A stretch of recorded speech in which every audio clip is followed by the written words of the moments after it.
तर सर्वांना श्री स्वामी समर्थ. हाय, हॅलो, नमस्कार. मी गायत्री पाटील तुमच्या सर्वांचे अगदी मनापासून स्वागत करते आपल्या युट्यूब चॅनलवर.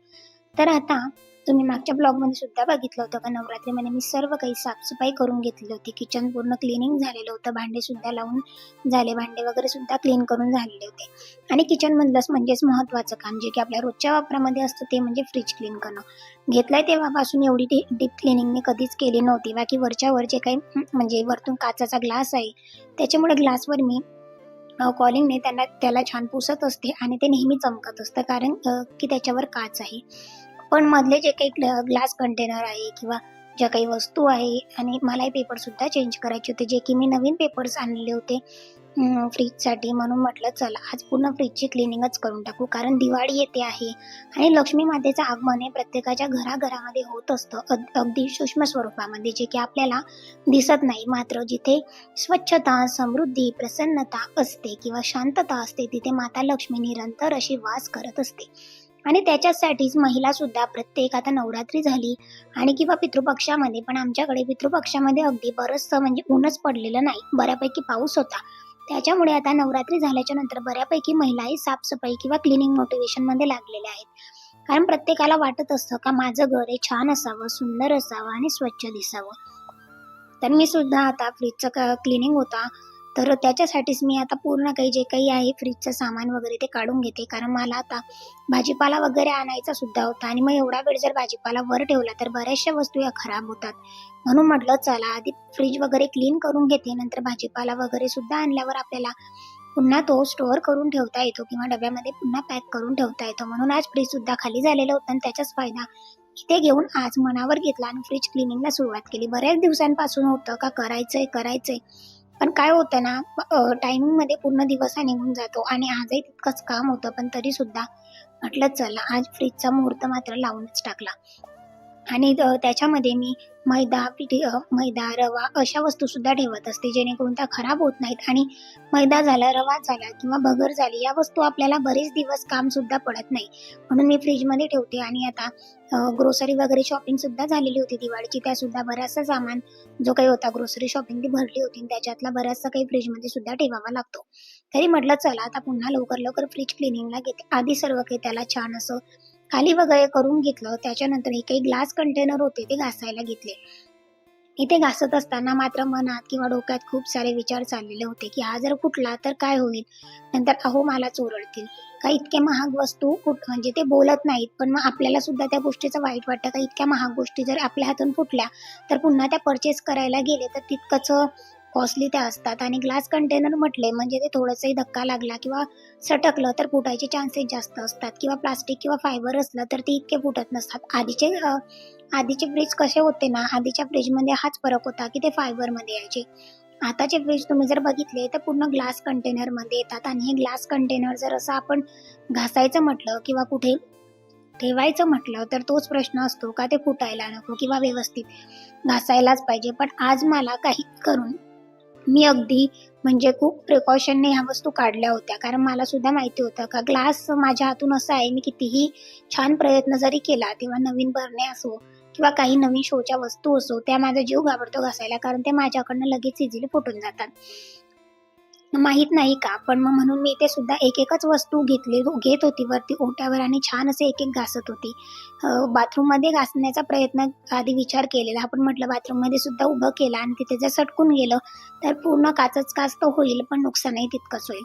त्याच्यासाठी इथे एक-एक वस्तू आधी आता घासलेल्या होत्या. आणि हे जे साईडचे कंटेनर असतात, बॉटल्स वगैरे आपण ठेवतो किंवा मसाल्याचे डबे, हे खूप जास्त चिकट झालेले होते, म्हणून त्याच्यासाठी थोडं त्याला व्यवस्थित असं प्रेस करून घासलं. बाकीचे मधले ग्लास कंटेनर होते ते इझिली घासले गेले, कारण त्याच्यावर मी पेपर टाकलेले होते, म्हणून ते अगदी काही चिकट वगैरे नव्हते.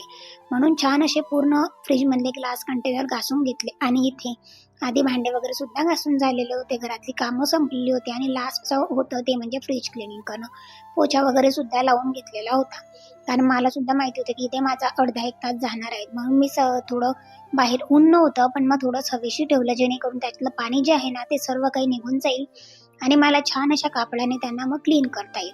म्हणून आता सर्व फ्रीज खाली करून घेतलं, फ्रीज बंद केलं, कारण जेव्हा फ्रीज सुरू असतं किंवा लाईट्स असते तेव्हा त्याला कधीही फ्रीज चालू करून पुसायचं नाही म्हणून फ्रीज बंद केलं आणि छान असं डीप क्लिनिंगला फ्रीज घेतलेलं होतं. इथे मी कॉलिंगने पुसत होती.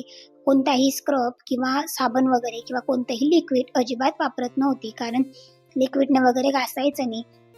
त्याच्यामुळे मी कॉलिंग वापरत होते आणि अजून काहीशा आयडिया सुद्धा होत्या, ज्या की मी आता नेक्स्ट टाइम फ्रीज क्लिनिंगला घेईल तुम्हाला सांगेल. का डाग वगैरे असले तर ते कशाने काढता येतील आपल्याला.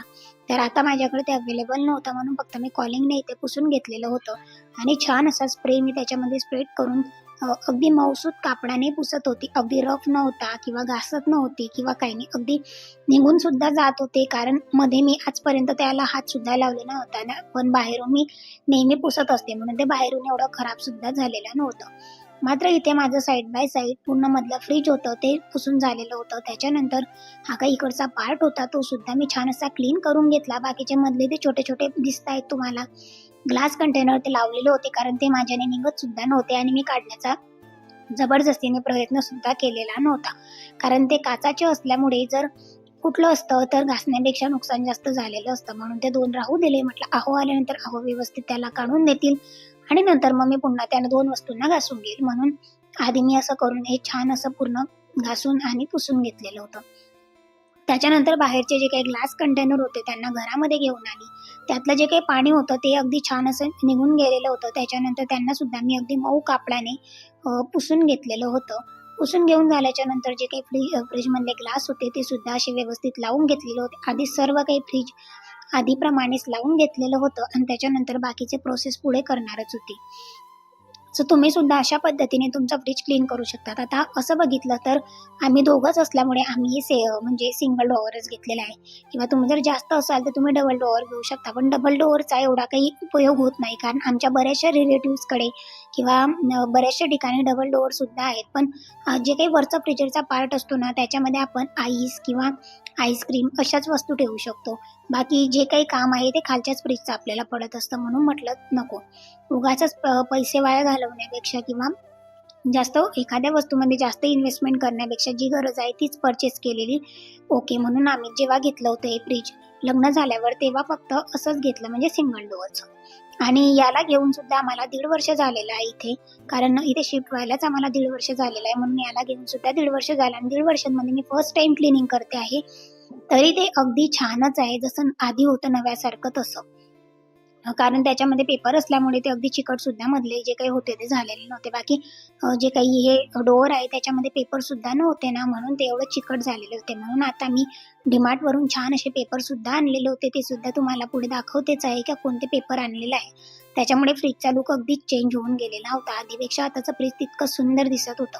आणि जो काही मऊ कापड आहे याच्यानेच मी भांडी वगैरे सुद्धा घासते, तर याच्यानेच पुसते, कारण हा इतका मऊ आहे ना की कोणतंही पाणी लगेच ॲब्झॉर्ब करतो आणि छान क्लीन करतो, चमकवतो. आणि ग्लास असल्यामुळे ते आधीच चमकतात, त्याला काही जास्त आपल्याला घासायची गरज पडत नाही. म्हणून अगदी छान मऊसूत कापडाने त्यांना पुसून घेतलं. आणि त्याच्यानंतर हे पेपर्स मी डीमार्टमधून आणलेले होते. जेव्हा मी देवघर ऑर्गनाईज केलं तेव्हा सुद्धा तुम्हाला मी दाखवले होते का देवघराच्या ड्रॉवरमध्ये सुद्धा मी 2 ठेवले, जेणेकरून देवघराचा जो काही माझा ड्रॉवर आहे तो खराब होणार नाही. आणि त्याच्यामध्ये सुद्धा काही बरेचसे सामान वगैरे किंवा ठेवत असते मी गरजेच्या वस्तू, म्हणून तो ड्रॉवर मला चिकट नको होता म्हणून ते ठेवलं. बाकी जे काही उरलेले पेपर्स होते ते इथे लावून घेतले आणि पेपर्सची क्वालिटी सुद्धा छान आहेत, म्हणजे खूप जाड आहेत. त्याच्यामुळे ते कितीही काही सांडलं तरी आपल्याला इझिली पेपर्स काढून वॉश करून तुम्ही ठेवू शकता, कारण पेपर्स हे वॉशेबल असतात. म्हणून तुम्ही डीमार्टवरून घेऊ शकता किंवा ऑनलाईन सुद्धा परचेस करू शकता ह्या गोष्टी. तर अशा प्रकारे मी सर्व काही व्यवस्थित लावून घेतलेलं होतं. ह्या ठिकाणी ते बसत नव्हतं म्हणून इथे थोडंसं मी आधी कट करून घेतलं आणि नंतर मग तिथे पॅक करून घेतलं. खालच्या ड्रॉवरमध्ये ते बसलं नसतं, कारण तिथे थोडंसंच बसलं असतं म्हणून मी तिथे काही कट वगैरे करून ठेवलेलं नाही. पण मग इथे मी छान असं कट वगैरे करून घेतलं आणि त्याच्यानंतर व्यवस्थित असं ठेवून दिलेलं होतं. त्याच्यानंतर एक जे काही होतं त्याचे सुद्धा छोटे छोटे असे तुकडे करून घेतलेले, म्हणजे छान असं कट केलं. आणि ते जिथे आपण बॉटल्स वगैरे ठेवतो किंवा बऱ्याचशा वस्तू माझ्या असतात, मी हळद वगैरे सुद्धा यामध्येच ठेवत असते, जेणेकरून ती वर्षभर राहील आणि ती खराब होणार नाही. म्हणून इथे सुद्धा मी साईडला पेपर ठेवून घेतले. त्याच्यानंतर वरच्या याच्यामध्ये फक्त जी काही साय असते, ज्याचा आपण घरगुती तूप वगैरे बनवत असतो, तर ती साय मी तिथे जमा केलेली असते, ती साय ठेवली. आणि नंतर दूध वगैरे ठेवलं. बाकी मी तुम्हाला सांगितल्याप्रमाणे मैदा, रवा किंवा भगर, पेंड खजूर वगैरे, चॉकलेट्स वगैरे मी याच्यामध्ये स्टोअर करत असते, जो काही वरचा पार्ट आहे. तर त्याच्यामध्ये त्या सर्व वस्तू मी व्यवस्थित ठेवून दिलेल्या होत्या. खाली आमचे दसऱ्याचे फुलं वगैरे राहिलेले होते. कारण भरपूर सारे फुलं होते आणि हार वगैरे सुद्धा झाल्याच्या नंतर पूजेसाठी फुलं बाकी होते, ते फुलं त्याच्यामध्ये ठेवले आणि नंतर इथे सुरुवातीला सगळे काही मसाले वगैरे होते ते ठेवून दिले. आता किचन म्हटलं म्हणजे किचनमध्ये नवीन-नवीन प्रकारचे मसाले आपण यूज करत असतो किंवा गरम मसाला असो किंवा बरेचसे पावभाजी असतात, सांबार असतो, इनोचे पॅकेट्स असतात. ते व्यवस्थित असे इथे स्टोअर करून घेतलेले होते. इमली वगैरे सुद्धा लागत असते कधी-कधी म्हणून ती सुद्धा फ्रिजमध्येच ठेवते म्हणजे ती खराब होणार नाही. म्हणून या छोट्या-मोठ्या गोष्टी ज्या काही होत्या त्या साईडला इथे ड्रॉवरमध्ये मी ठेवून दिलेल्या होत्या. तर अशा प्रकारे जे काही साईडचं होतं माझं ते करून झालेलं होतं. त्याच्यानंतर मी मागे सुद्धा तुमच्यासोबत शेअर केलेलं होतं, काही वरतून खराब होणार नाही. जेव्हा घेतलं त्याच्यानंतर थोडे दिवस आम्हालाही व्यवस्थित मला मनासारखं मिळालं नव्हतं. त्याच्यानंतर जेव्हा मला आवडलं किंवा कलर कॉम्बिनेशन सेम झाला, त्याच्यानंतर मी फ्रिजवर सुद्धा एक छान असं कव्हर घेतलेलं होतं. अहो नको म्हणत होते का फ्रिजचा लूक खराब होतं, पण म्हटलं लूकपेक्षा आपल्याला फ्रिज खराब होणार नाही याची काळजी घेणे तितकीच महत्त्वाची असते. त्याच्यासाठी आणि आजूबाजूला जे काही आजूबाजूला याला खाते आहे किंवा बॉक्स आहेत त्याच्यामध्ये आपल्या बऱ्याचशा वस्तू ज्या काही आहेत त्या स्टोअर होऊन जातात. साईडला म्हणजे मेडिकल वगैरेचं गोळ्या असतील किंवा मेडिसिन असतील त्या तुम्ही ठेवू शकतात. काही कार्ड वगैरे असतील किंवा पेपर्स असतात छोटे-छोटे, जे की आपण ग्रोसरी किंवा बाकीचे काही लिस्ट बनवत असतो त्याच्यासाठी लागत असतात. वरती मेडिसिन वगैरे एक छोटं कॅलेंडर आहे जे की आम्हाला लग्नामध्ये मिळालेलं होतं माझ्या लग्नाच्या अल्बमसोबत.